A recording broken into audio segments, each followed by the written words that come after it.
თბილისში, რომელიც უძველესი დროიდან აზიის სავაჭრო ცენტრს წარმოადგენდა, ერთ დროს მრავალი ქვეყნის სოვდაგართა აკლე მიირეოდა. მთელი ცხოვრება ძველ ქალაქში იყრიდა თავს. მზის ამოსვლიდან დაბინდებამდე ქალაქის ქუჩებში გაცხოველებული საქმიანობა დუხდა. ოპერის მოედანს და მის ახლოს მდებარე ქარვასლებში დიდი კომერციული საქმეები წყდებოდა. მიმდინარეობდა ინტენსიური ვაჭრობა. დაღამებამდე არ წყდებოდა ფუსფუსი და მიხლა-მუხლა. ქუჩაში გაისმოდა სიმღერები. ეს კონცერტები, მოწყობილი ღია ცისქვეში, დამახასიათებელი იყო იმდროინდელი თბილისის ყოფისთვის.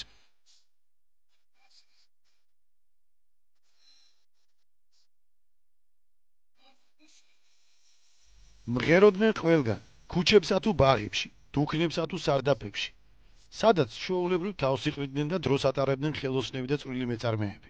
ქუჩებში მომღერლების გამოჩენას დიდი გამოცოცხლება მოხვებოდა ხოლმე. მოსახლეობა ბანებსა და აივნებზე გამოეფინებოდა და გვიანობამდე ტკბებოდა თბილისური ჰანგებით. თბილისში დიდი ხნის განმავლობაში იგრძნობოდა უცხოური, კერძოდ აღმოსავლური კულტურის გავლენა. განსაკუთრებით ეს სამუსიკო საკრავებზე ითქმის. სპარსეთიდან იყო შემოტანილი თარი, საზი და გამანჭა. არაბეთიდან დაირა, ზურნა. ინდოეთიდან კი ნაღარა, ანუ იგივე დიპირპიტო. ყველაზე მოთხსენებული უცხოური სამუსიკო საკრავი საუკუნეების მანძილზე მტკიცედ დანერგილა თბილისში. მაგრამ დროთა განმავლობაში დაუკრაკავს თავისი პირვანდელი სახე, რადგან საგრძნულად გაუმჯობესებულა და თბილისის პირობებში თავისებური იერი მიუღია. მოგესწრებათ, რომ დუდუკი ეს საქართველოსია დამოდებული. აქ არის აღმოჩენილი და აქ იკვრებოდა თბილისში. გათხრემაც გვიჩვენა, რომ აღაიანში იპოვნეს 200-წლიანი სალამური. ეგრე დუდუკი. და ეს ადრე, პირველ საუკუნეზე ადრე. ეხლა ინახება ფილადელფიის მუზეუმში. 200-წლიანი. ეს არის სალამური და დუდუკი. ალბათ მაშინ 200-წლიანი დუდუკი იყო და სალამურს ეძახდნენ. შოთა რუსთაველის წიგნში წერია ნასწერია, ნახვიან დუდუკს. მე რას თვალი გამიხილებია, ვიცი რომ ეს დუდუკი არის საქართველოს, აი როგორ გითხრა რა, პირადად თბილისის ისა. აი უაღრესად დიდი მუსიკალური ინსტრუმენტი. ჩვენ ვლაპარაკობთ, რომ ჩვენია, ვიღაცები გვედავებიან, პრინციპში არავინ არ გვედავება, მაგრამ ჩვენებივე გამჩუქებლის როლში არიან. როგორმე ვიღაცას მისცენ არიან, ყავს რა ესეთი ციხეში შიგნიდან გამტეხი ხალხი. მაგრამ ეს უძველესი ყველაზე ცნობილი და ყველაზე ძველი წლოვანი პიროვნება ჩვენი სერგო მეტაფლიშვილი ერთ-ერთ ჩემს ღია გაკვეთილზე გამოვიყვანა და სიტყვა მივეცი და შეკითხვა მისცეს ამ სადაურობის ირგვლივ და თქვა დიახ ბატონებო როდესაც ირანის შახს სჭირდებოდა დუდუკის დასტა თბილისიდან მიჰყავდა იმას მედუდუკეები თუ კი იქ სადმე იყო აღმოსავლეთში გავრცელებული და არსებობდა მაშინ რაღა თბილისში ჩამოვიდოდნენ იქვე ახლო იყო ის ქვეყნები მაგალითად აზერბაიჯანი და სასომხეთი მაგრამ ეგეთი რამე იქ არ არსებულია და მხოლოდ ქალაქში საქართველოში იყო გავრცელებული ეს ინსტრუმენტი და ამ კაცის მტკიცებითაც გამოდის რომ დიახ ბატონებო აქ არის გავრცელებული და არის უძველესი ქართული ინსტრუმენტი თბილისში მუსიკოსთა გაერთიანებათა ძველი ტრადიცია არსებობდა რომელსაც დასტა ეწოდებოდა დასტა სამი კაცისგან შედგებოდა დამკვრელი დამკაში და მედოლი ეს უკანასკნელი ამავე დროს მომღერალიც იყო აი რო გითხარით რომ შახი როდესაც შახს სჭირდებოდა ქალაქური დუდუკის დასტა ნამყოფი არის დათა ზუბიაშვილი დათა ზუბიაშვილი იყო ესე იგი მე-19 საუკუნეში და გარდაცვლილა 1933 წელში არც მაინდა-მაინც დიდი წლოვანი სადღაც 65-67 წლის ასაკში გარდაცვლილა. და იყო ბოლო უსტაბაში. უსტაბაში ესე იგი წარმოადგენდა ჰამქრის უფროსს, რომელსაც უნდა დაელაგებინა, ვინ ვისთან უნდა ყოფილიყო მთელი 3 წლის განმავლობაში. ვინ ვისთან უნდა ყოფილიყო დასტა. უსტაბაში ხავდა მედალი ეკიდა უსტაბაშობისა. ხოდა შეიძლება დიდი მუსიკოსი არ ყოფილიყო, მაგრამ იმდენი ავტორიტეტიანი კაცი ყოფილიყო, რომ ესე იგი იმას უჯერებდნენ. და ბოლო უსტაბაშიც აი ზუბიაშვილი იყო დათა, რომელიც 33-34 წელს მოკვდა და იმის შემდეგ ეს უსტაბაშობა რამე ნელ-ნელა გადავიდა საბჭოთა ხელისუფლების ხელში და იქ დირექტორები დანიშნეს, უყეთ? დუდუქს დირექტორი ეყოლება. დასტები მრავალნაირ სასიმღერო ჰანგს ასრულებდნენ. მათ რიცხვში იყო მუღამათები, რომელთაც ამიერკავკასიაში ბაიათები ეწოდებოდა. ომარ ხაიამი გავიხსენოთ, რომელიცაც ჩვენ ვიცნობთ მხოლოდ პატარ-პატარა რუბაიებით. მოკლე ორსტრიქონიანი ლექსებში, რომელსაც მთელი ფილოსოფიაა ჩადებული. აი ორსტრიქონში ეს კაცი ახერხებდა იმ ხელა ფილოსოფიის გადმოცემას, რომელიც რუსთაველზე ადრე ცხოვრობდა, გონია ერთ თუ არ ვწდები, ერთ საუკუნეზე ცოტა მეტი ხნით ადრე ცხოვრობდა. და ხოლმე ასე ვიცით მაგას როგორც მშვენიერ პოეტს, მაგრამ ნაკლებად ვიცით, რომ ომარ ხაიამი იყო თავის დროის უდიდესი მათემატიკოსი და უდიდესი ასტრონომი.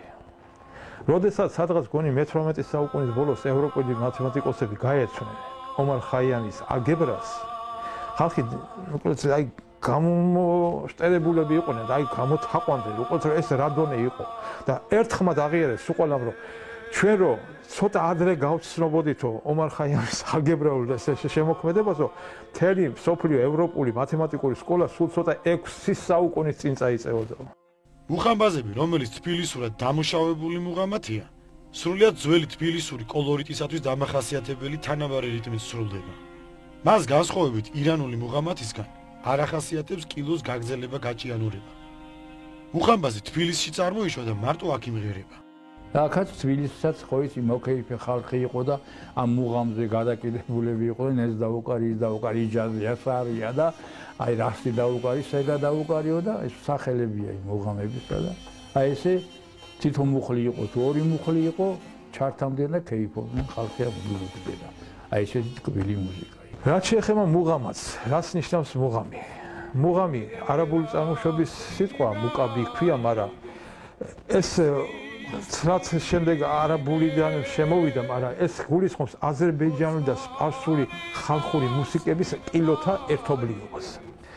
აი ჩვენ გვაქვს მაგალითად რანაირი ხასიათის მუსიკები, ხო, სიმღერები გვაქვს მიძღვნილი ყველა რაღაც თავისი საქმიანობისას. მაგალითად გუთნურიო, ურმულიო, იავნანა, ხო?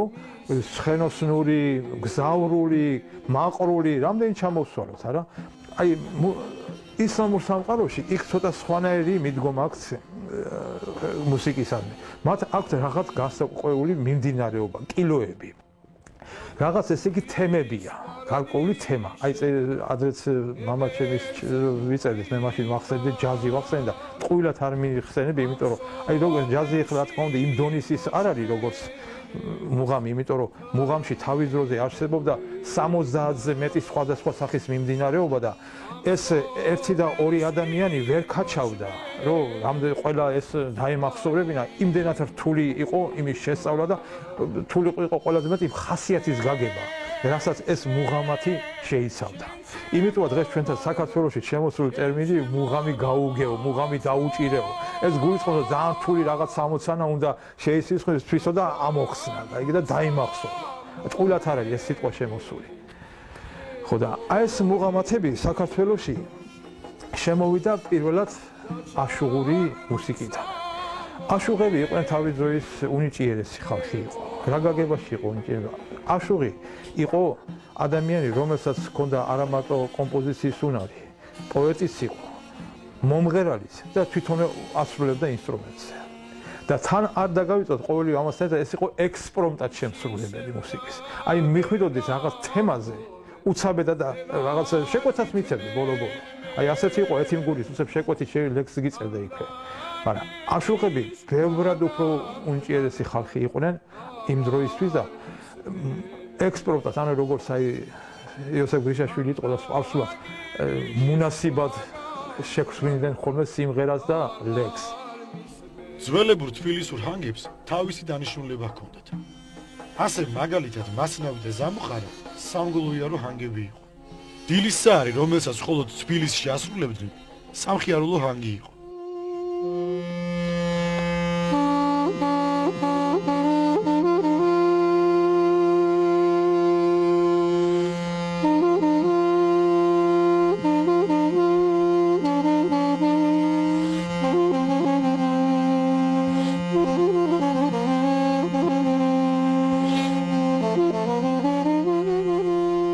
დილის საარის წარმოშობაზე ლეგენდაც კი არსებობს.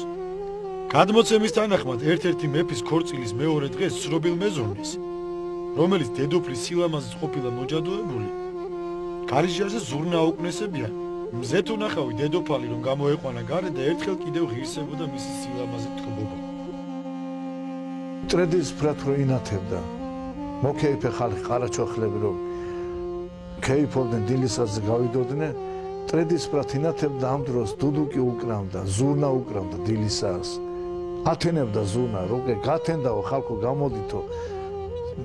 იზეიმეთო, ხინი გამართეთო, იმუშავეთ სამსახურებში და დუქნებში და ბაზრებში მიდიოდა ხალხი და აი ესე ეფერებოდა თბილისი. საერთოდ აზიური ჰანგები უფრო მეტად კი ირანული, იმდენად ყოფილა თბილისში მიღებული, რომ თვით მეფე ერეკლე მეორესაც კი ხვარებია. თუმცა მთელი თავისი სიცოცხლე ირანელებთან და ოსმალებთან ბრძოლაში გაატარა. მეფე ერეკლეს სპარსული ჰანგებისადმი სიყვარული ცნობილი თბილისელი აშუღის, საიათნოოს დამსახურებაა. მან პირველმა შეთხსა ქართული სიმღერები, რომლესაც სპარსული მელოდიები დაუდო მოტივად. აშუღებს შორის იყო შეჯიბრება. აი როგორც ჩვენთან ქართულ ხალხურ იმაში იყო არა შაირობა, არა ერთმანეთს შეიერებოდნენ და გამოცანებს აძლევდნენ ერთმანეთს უსვამდნენ ლექსსა და უნდა გამოგეცნო და შაირსო გეტყვა და შაირი თუ გეპასუხა და ვინ ვის აჯობებდა რა. აი ესეთივე სიტუაცია იყო აშუღებში, ოღონ იქ იყო შეჯიბრება სიმღერით, ლექსში და დაკვირთა და პაექრობა.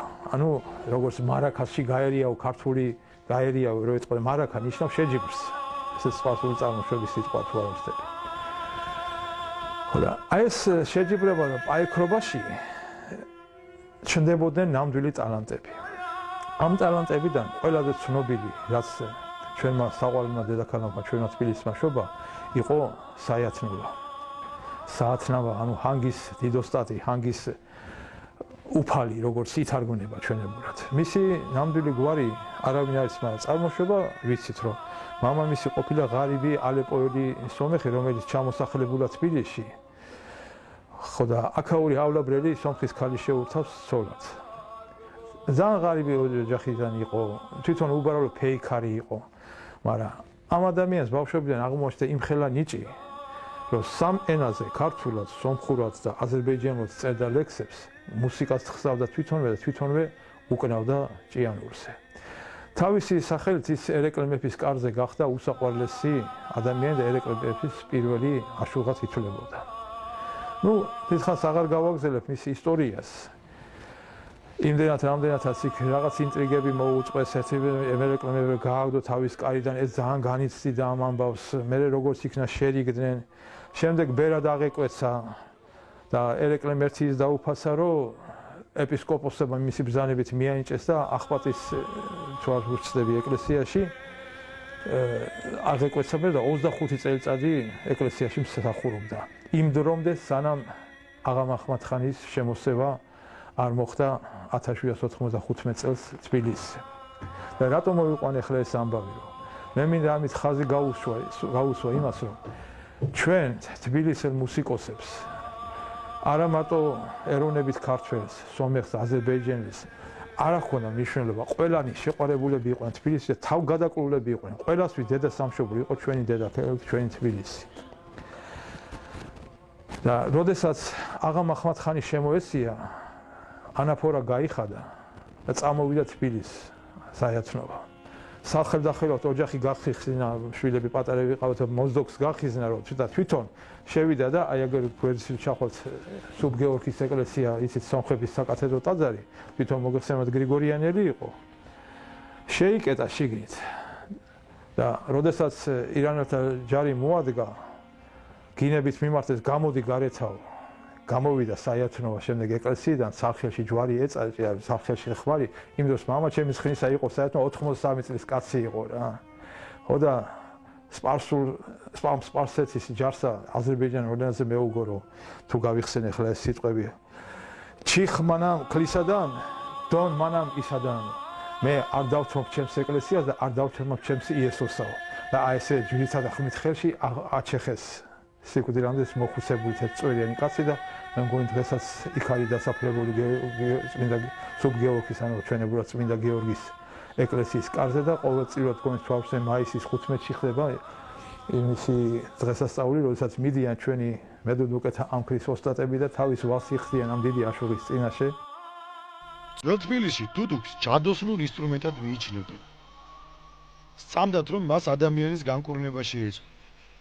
ბატონები დაავადებული ბავშვის განკურნების მიზნით სახლში იწვევდნენ მედუდუკეთა დასთას და იავლენას აკვრევინეთ. დუდუკი არის კურნალიც არის ადამიანისა. აი ხასიათზე დაგაყენებს დუდუკი.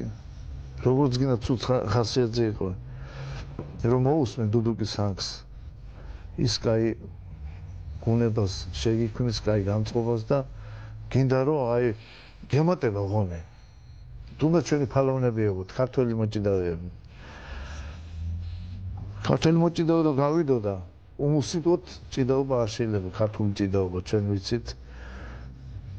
ქართული ჭიდაობა გაუთხა საქართველოს სახელი და ფალონები რომ გამოვიდოდნენ პაპისგან ვიცი და გადმოცემით ვიცი რომ ჯერ ზურნა დუდუკი უკრავდა ჩხირებით ბაღდადუს იცებდნენ შემოუვლიდნენ წრეს და მე იმართებოდა ჭიდაობა მე უკვე საჭიდაოზე გადადიოდნენ. საჭიდაო იმართებოდა მხოლოდ და მხოლოდ ზურნების გარეშე არ არსებობდა და ძველი მოჭიდავეებისგან კიდე ისიც მახსოვს რომ კაცო იმ მამაცხონებულმა ახლა იმ მეზურნემ რო აუწიაო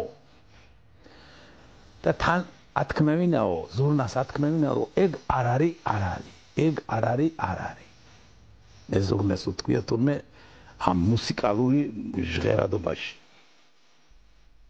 დუდუკი დასაკრავად საკმაოდ რთული ინსტრუმენტია. მას ნახევარი ტონები საერთოდ არ გააჩნია. მისი სწავლა აბსოლუტურად ადამიანის მუსიკალურ სმენასა და ნიჭზეა დამოკიდებული. ჰანგი თაობათა შორის ნოტების გარეშე სეპირად გადაიცემოდა. სირთულით როგორ არის იცით შეიძლება მე შევადარო ვიოლინოს რომელსაც ესე იგი ლადები არ აქვს და ვიოლინოს შემსრულებელი ვიოლინოზე დამკვრელი უნდა იყოს გამორჩეული განსაკუთრებული ნიჭის პატრონი და კარგი ყურის პატრონი. ანალოგიური არის დუდუკზეც. სლუხაჩებს გვეძახიან, რუსულად სლუხაჩებს, რომ შენი ყურით უნდა ისწავლო რა. რასაც გაიგებ, ის უნდა დაუკრა. დუდუკის დამზადებაც განსაკუთრებულ ტექნიკას მოიცავს. დუდუკის დამზადების საიდუმლო ოსტატს მემკვიდრეობით გადაეცემოდა. უნდა საუკეთესო მასალა აარჩიო ჭერმისხის, გარგლის იგივე მერქანია. და იმისგან უნდა გააკეთო დუდუკი. რაც მთავარია ამას ვიჭერთ ზომებს სიგრძით თვალის ზომით არის ეს არ არის რომ სანტიმეტრებით და მილიმეტრებით გავზომოთ და გინდაც ბოლოს უნდა დაუვიწროოთ იმდენზე რომ ტონალობაში შევარჩიოთ რომ დღევანდელ ნებისმიერ ინსტრუმენტთან შეგვეძლოს ორკესტრში დაკვრა. აი ისე არის მოწყობილი ზუსტად აი ამ ყამიშის საშუალებით. დღესდღეობით თბილისში მხოლოდ 3 დასტა არსებობს. რომლებიც აგრეთვე თავიანთ სკოლებს ფლობენ. ჩემთან როდესაც მოსწავლე მოდის მე იმას არ ვაშინებ რომ არის ძნელი ინსტრუმენტი. შეიძლება შეშინდეს და თქვას ძნელი თუა ვერ ვისწავლიო.